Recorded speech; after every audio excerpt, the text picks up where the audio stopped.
الحمد لله وحده والصلاة والسلام على من لا نبي بعده. أما بعد فأعوذ بالله من الشيطان الرجيم. بسم الله الرحمن الرحيم. من عمل صالحا من ذكر أو أنثى وهو مؤمن ولنحيينه حياة طيبة ولنجزينهم أجرهم بأحسن ما كانوا يعملون.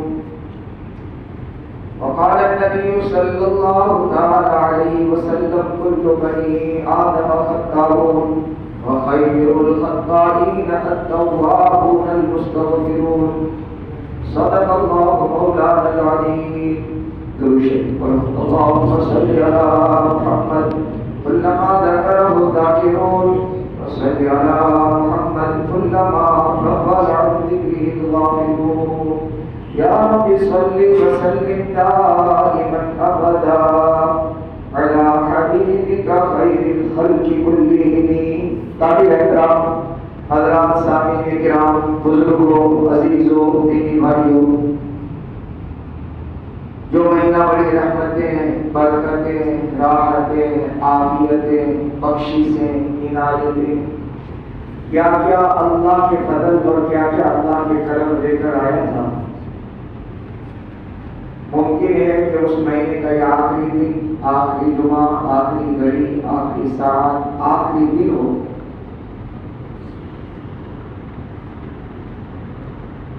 اللہ والے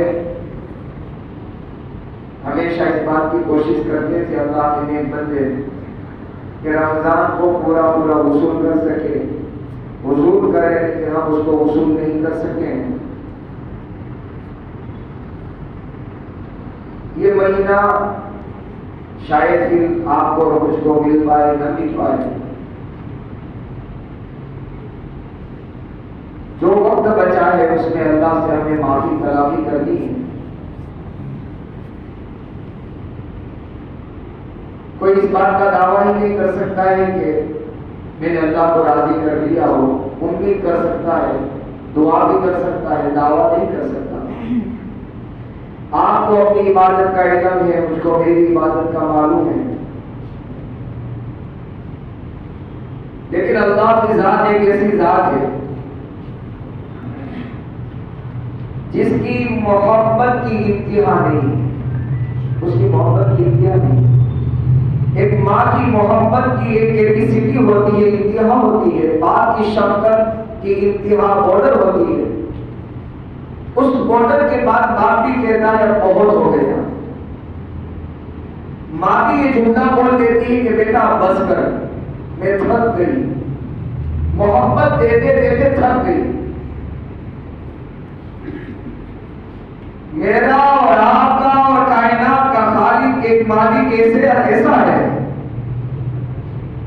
جو ہر بار اپنے بندے سے یوں کہتا ہے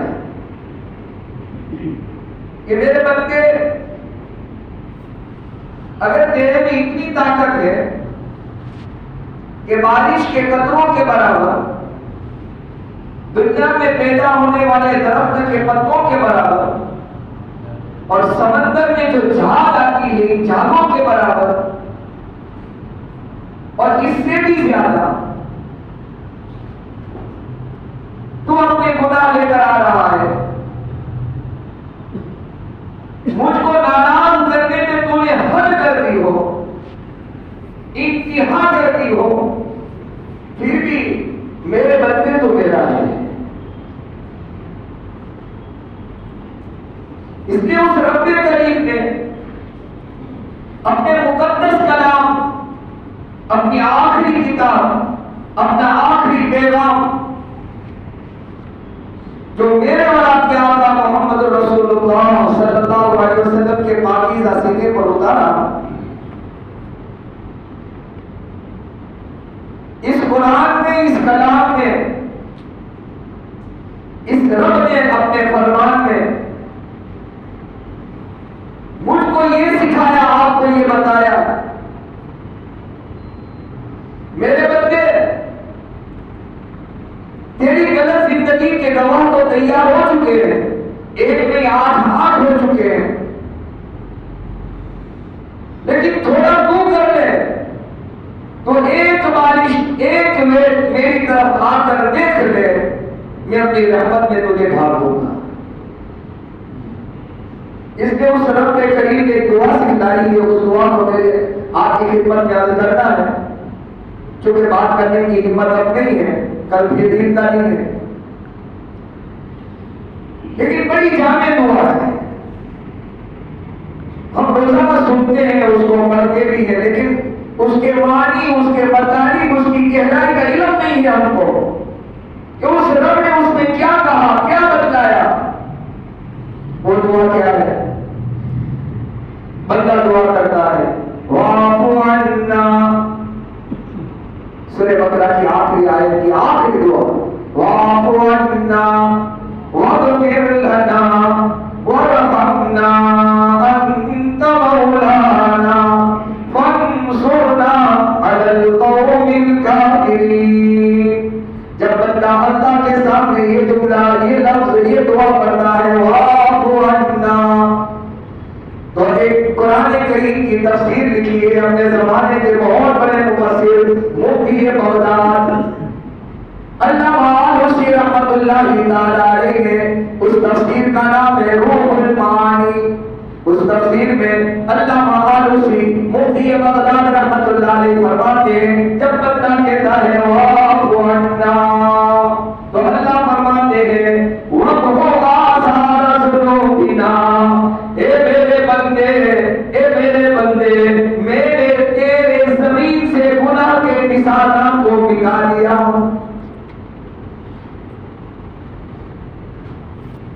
جس زمین پر تو نے میری بغاوت کی تھی، نافرمانی کی تھی، گناہ کیا تھا، تو نے ہاتھ اٹھا کر یوں کہہ دیا واعف عنا، اللہ مجھے معاف کر دے، تو میں نے صرف معاف نہیں کیا، معافی تو مل گئی، لیکن زمین کے اس حصے سے تیرے گناہ کے آثار، تیرے گناہ کے نشانات، تیرے گناہ کی گواہی کو میرے وقت ہو گئے، آثار ذنوبنا میں نے مٹا کے رکھ دیا۔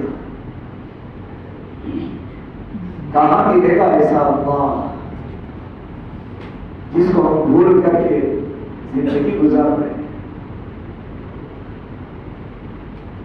پھر واعف عنا واغفر لنا، میرے اللہ میری مغفرت فرما۔ تو مفتی بغداد علامہ آلوسی رحمت اللہ علیہ فرماتے ہیں جب واغفر لنا کہتا ہے تو اللہ سبحانہ و تعالیٰ فرماتے ہیں اے میرے بندے میرے تیرے گناہ پر پردے ڈال دیے اور تیری نیکیوں کو دنیا کے سامنے کھول کھول کر بیان کر دیا۔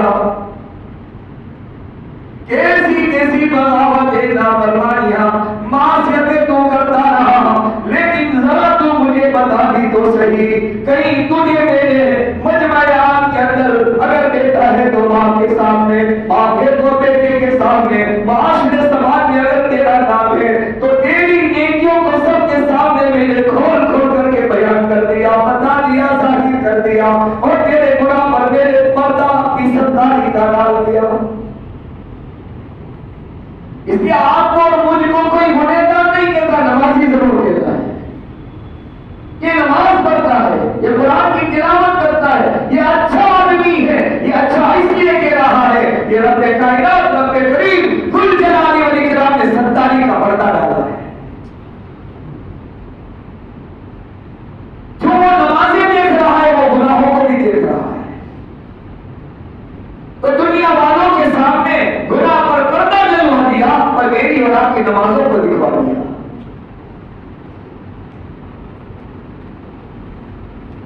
اس رب کو ہم نے رمضان میں یاد کیا اور وہ رب ہمیں اور آپ کو مل چکا ہے، اب اس رب کے ساتھ رب مانی زندگی گزارنی ہے، من مانی زندگی کو چھوڑنا ہے۔ رب مانی وہ چند سال ہو، اس میں کسی کے 30، کسی کے 40، کسی کے 50 اور 60 گزر چکے ہیں۔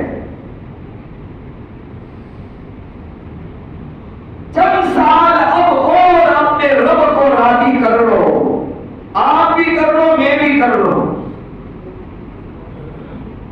اور وہ تو کتنا جلدی راضی ہوتا ہے پتا ہے.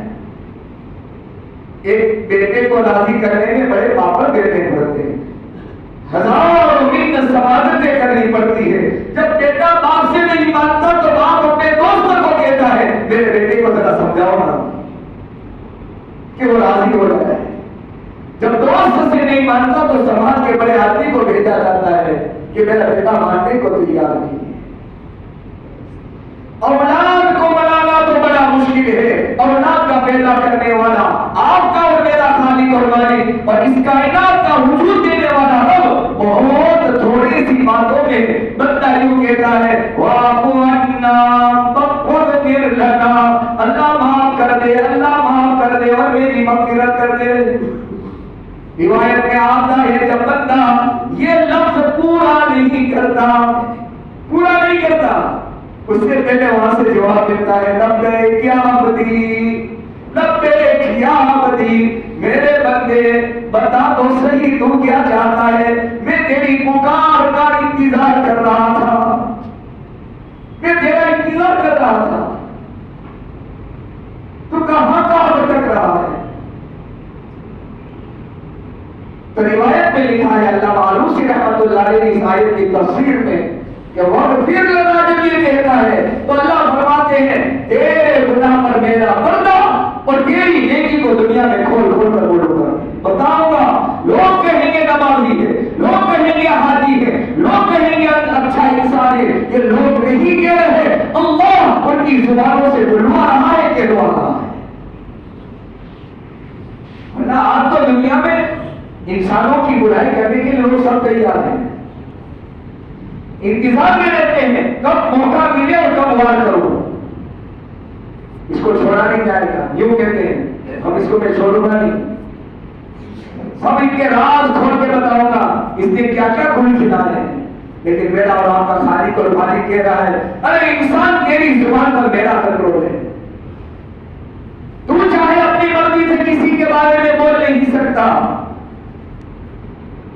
تیرے دل میں اس کے بارے میں اچھائی اور اس کے بارے میں برائی پیدا کرنا لانا یہ میرا کام ہے. اس لیے رب کائنات, اس لیے میرے اور آپ کیا کہا محمد رسول اللہ صلی اللہ علیہ وسلم نے ارشاد فرمایا انسانوں کے قلوب, انسانوں کے دل بین اصبعی الرحمن, اللہ کی دو انگلیوں کے درمیان ہے. جس طرح وہ چاہتا ہے پھیر دیتا ہے.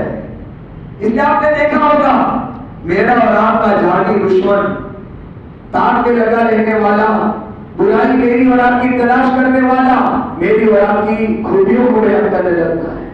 آپ کی سوچ میں پڑ جاتے ہو کیا ایسا کیوں ہوا, وہ تو ہو نہیں سکتا کہ میری تعریف کرے. تعریف اس نے نہیں کی ہے, تعریف اللہ نے اس سے آپ کی دلی کروائی ہے. واعف عنا, اللہ سے دعا مانگیں گے ہم سب انشاءاللہ. واعف عنا, واعف عنا, جب بندہ یہ کہے گا اللہ کہیں گے تیرے نشانات گناہ سب کے سب مل گئے. ایک نہیں 8 جگہ سے نشانات ملیں گے, 8 ہاتھوں سے ملیں گے, زبان سے ملیں گے, نامہ اعمال سے ملیں گے, زمین کے اس حصے سے ملیں گے, اور فرشتوں کو اللہ بھلا دے گا. فرشتوں کو بھلا دے, فرشتے بھولنے کی وہ نہیں صلاحیت, وہ تو یاد رکھتے ہیں.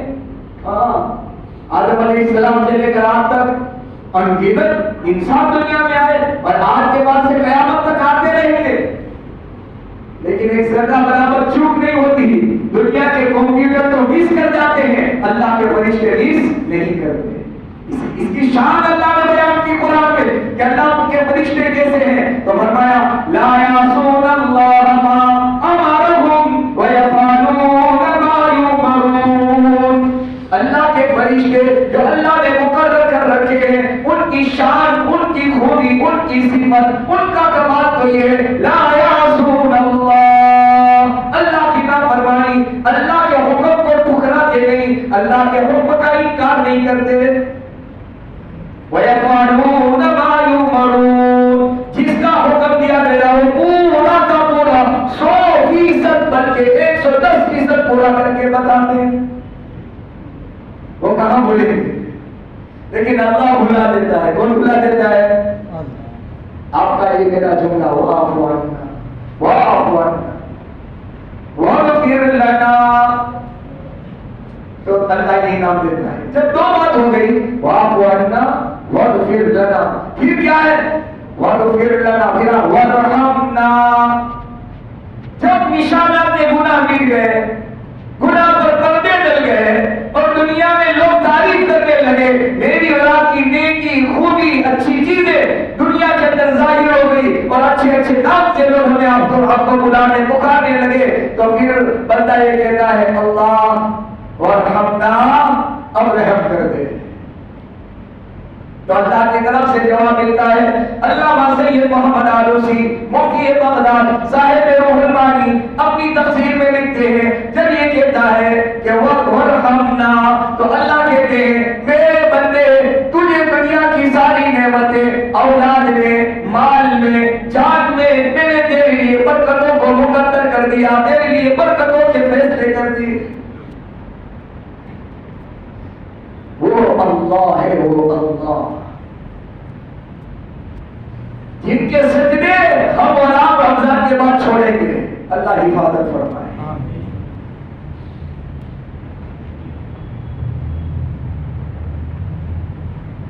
بڑا پیارا سجدہ ہے. اس لیے شاعر مشرق علامہ ڈاکٹر محمد اقبال صاحب رحمۃ اللہ علیہ اپنے اشعار کے اندر یوں کہتے تھے، ایک سجدہ جسے تو گرا سمجھتا ہے بہت سمجھتا ہے. یہ رمضان کے بعد بہت شروع ہو جائے گا، سب کو لگے گا اوہ فجر میں یا اللہ مصیبت آ گئی. مصیبت نہیں آئی وہ رحمت آئی ہے. اس رحمت کو آپ نے اور میں نے ٹھوکر ماری ہے. تو شاعر مشرق علامہ ڈاکٹر محمد اقبال رحمۃ اللہ علیہ فرماتے ہیں ایک سجدہ جسے تو گرا سمجھتا ہے، گرا یعنی بہت بار سمجھتا ہے، ہزار سجدوں سے دے گا تجھے نجات. ادھر ادھر بھٹکنا نہیں پڑے گا، در در در در تجھے جانا نہیں پڑے گا. تیرے یہ سجدے اللہ اپنی مخلوق کے سامنے ایسا پیش کر دیں گے کہ لوگ تیری ضرورت کو پورا کرنے کے لیے تیرے پاس آئیں. ہمارے قریب زمانے کے لیے ایک اللہ والے زندہ ہیں، حضرت مولانا پیر ذوالفقار صاحب نقشبندی دامت برکاتہ کو لا گیا. وہ اپنے بارے میں اور اپنے شیخ اپنے پیر اور مرشد کے بارے میں فرماتے ہیں اللہ نے تھوڑا آگے جاؤ جگہ کر دو 2 منٹ کی، صرف 5 منٹ باقی ہے، 20 پر ختم کر دیں گے. 25 تک آپ سنت ادا فرما لیں. مجھے چیتا خانہ میں بھی جانا ہے، کچھ کام کے لیے اعلان کرنا ہے. آ جاؤ تھوڑی تھوڑی جگہ دے دو. تو میں اب یہ کر رہا تھا حضرت مولانا پیر ذوالفقار صاحب نقشبندی دامت برکاتہ کو لا لیا فرماتے ہیں کہ اللہ نے اس کا بندہ بنا کر اور ٹوٹی پھوٹی عبادتوں کا سیلا پھل اور اللہ تعالیٰ نے اس کا بدلہ مجھے وہ دیا ہے کہ میرے دل میں ایک بات آتی ہے اللہ آن کی آن میں اس بات کو پورا کر دیتے ہیں. انہوں نے لکھا ہے کہ کبھی مجھے پیاس لگتی ہے، میں ارادہ کرتا ہوں کہ میں کسی کو پانی کا کہوں یا اٹھ کر پانی لینے جاؤ، بس دل میں بات آئی، کوئی نہ کوئی آ کر کہتا ہے حضرت یہ پانی پی لیجیے. اللہ کام بنائے گا لیکن مجھ کو اور آپ کو اللہ والا بننا پڑے گا. اپنی ذات کو اللہ کے حوالے کرو. من کان اللہ کان اللہ لہ، جو اللہ کا ہو جاتا ہے اللہ اس کا ہو جاتا ہے. اور اللہ کی دھرتی میں اللہ کی زمین نے دیکھا میرے اور آپ کے آقا کے جانثار صحابہ رضوان اللہ تعالی علیہ مجمعین افریقہ کے جنگلوں میں گئے، شیر اور چیتوں کو کہا راستہ بتاؤ، راستہ بتاؤ. وہ کیا راستہ بتاتے؟ وہ تو انسانوں کے خون کے پیاسے ہوتے ہیں، شیر اور چیتوں نے راستے بتائے. بندہ تم میرا ہو کے دیکھ ذرا، پھر تیرے کام کیسے نہیں بنتے ہیں. تو تیرا ہو جا ذرا، اپنی ذات کو تھوڑا بہت میرے حوالے کر دے. اللہ یہ چاہتے اس پہ کیا کرنا ہے؟ دیکھیں 5 وقتہ صرف نماز. کیا کرنا ہے 5 وقتہ؟ چھوٹے چھوٹے کام ہیں، آسان کام ہیں.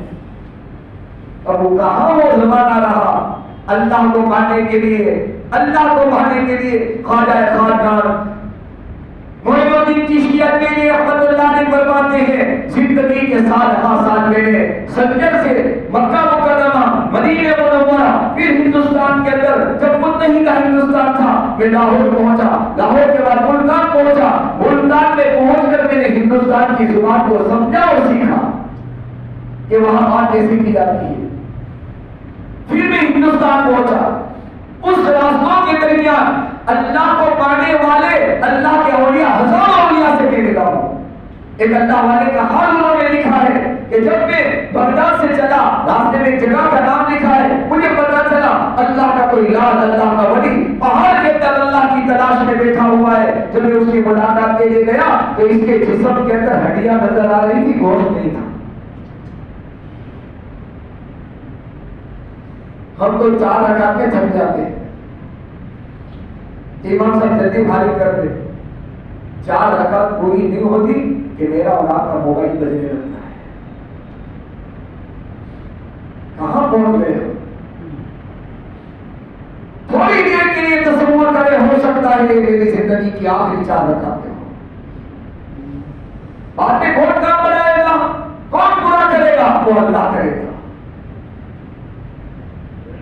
اس لیے فرماتے ہیں کہ اس کو سائلنٹ کرے، وائبریٹ بھی نہ رکھے. وائبریٹ سے بھی نماز میں خلل آ جاتا ہے، دھیان بڑھ جاتا ہے. کیونکہ پہلے سے مجھ کو آپ کو بتائے کہ فلاں کا کال آنے والا ہے، اس وقت وہ کال کرے گا یا آتا ہے تو معلوم ہوتا ہے کہ اس کا ہی کال ہونا چاہیے. تو ہمارا دھیان ان مخلوق کی طرف گیا یا خالق کی طرف باقی رہا؟ دھیان تو بڑھ گیا. اس لیے شاعر مشرق علامہ ڈاکٹر اقبال رحمۃ اللہ علیہ یاد رکھا ہے یہ سجدے تجھے کہیں کافر نہ بنا دے. ایک مصرے نہیں ہو کہہ رہے تو کہہ رہا ہے اللہ اکبر، اللہ کے سامنے کھڑا ہے، دھیان تجھے اللہ کا ہونا چاہیے اور اللہ کی مخلوق کی طرف دوڑ رہا ہے.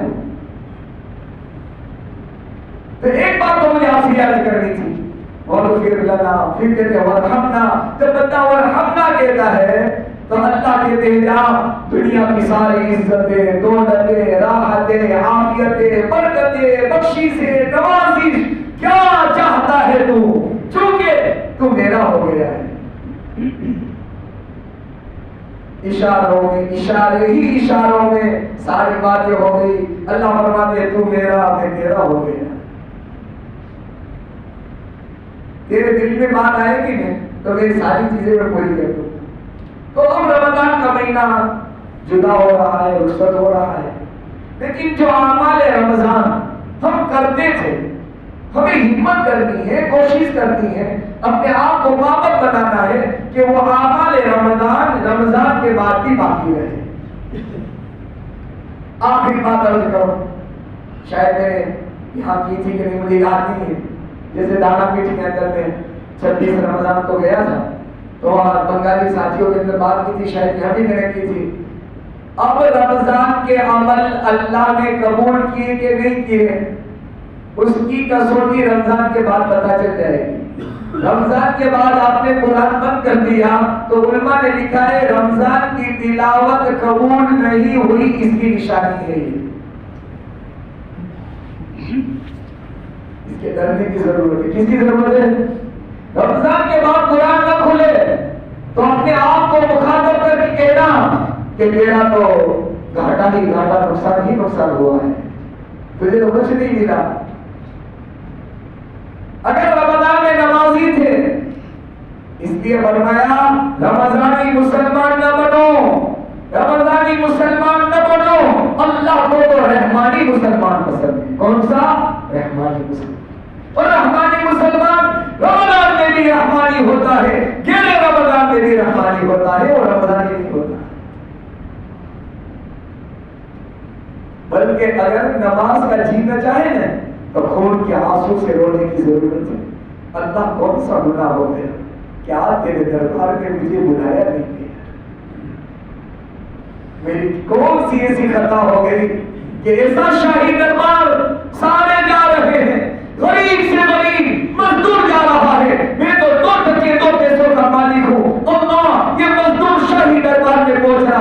میں 2 ٹکے 2 پیسوں کا آدمی تیرے دربار سے دور اور محروم ہوں۔ اللہ اس غریب کے نصیبے تو کھل گئے، میری قسمت اللہ بھول گئی۔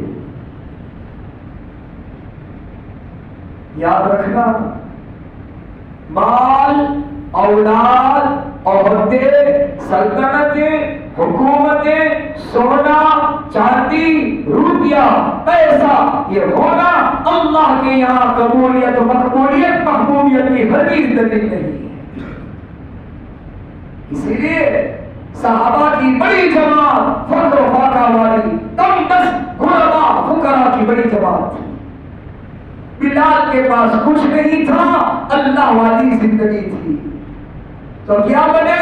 تو کہ مکہ جب فتح ہوا، ابو بکر انتظار میں، عمر انتظار میں، عثمان اور علی انتظار میں، طلحہ اور زبیر انتظار میں، عبد الرحمن بن عوف انتظار میں کہ آج 1.25 لاکھ کا مجمع ہے، مکہ فتح ہوا ہے، کعبہ کی چھت پر چڑھ کر اذان دینے کا آرڈر اور حکم محمد رسول اللہ۔ ابو بکر، عمر، عثمان اور علی، طلحہ اور زبیر اشراء مبشرہ ان کو دے رہے ہیں، سب انتظار میں تھے۔ میرے آقا کی زبان سے یہ الفاظ نکلے، ارے بلال، ارے بلال، آؤ کعبہ کی چھت پر چڑھ کر اللہ کی پکار و پکار و آزاد کو۔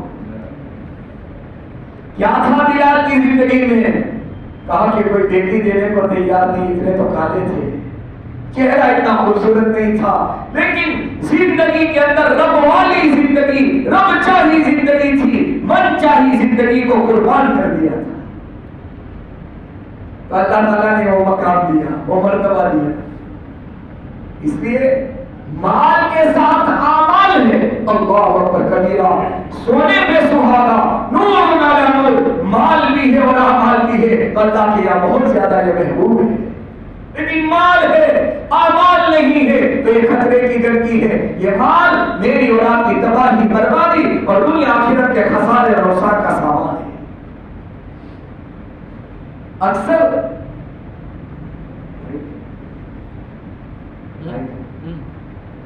اکثر کیا ہوتا ہے، مال کی وجہ سے اعمال چھوٹتے ہیں۔ کس کی وجہ سے چھوٹتے ہیں؟ اعمال کس کی وجہ سے؟ مال کی وجہ سے چھوٹتے ہیں۔ اس لیے آپ اور ہم مل کر کوشش کریں، 1:25 ہو گئے ہیں، رمضان کے بعد بھی اعمال رمضان کو باقی رکھیں، اس میں سستی ہونے لگے، کمی بیشی ہونے لگے، اپنے آپ کو اللہ کے حوالے کریں، جو آنسو بہائیں، توبہ کریں، اللہ کیا ہو گیا، اللہ کیسا گناہ ہو گیا، آج تجھے بلایا نہیں، تجھے محروم کر دیا، اللہ اگر تم نے اپنے در سے ہٹا دیا، تم نے دھکا دے دیا تو میں کہاں جاؤں، میرے لیے کون سی جگہ ہے میرے اللہ۔ یہ 2-4 جملے جب دل سے ہم نکالیں گے، دعا میں اللہ کے سامنے روئیں گے، گر گرائیں گے، تو کہے گا نبی آپ میرے بندے، یہی تو میرا انتظار تھا۔ اللہ آپ کو عمل کی توفیق نصیب فرمائے۔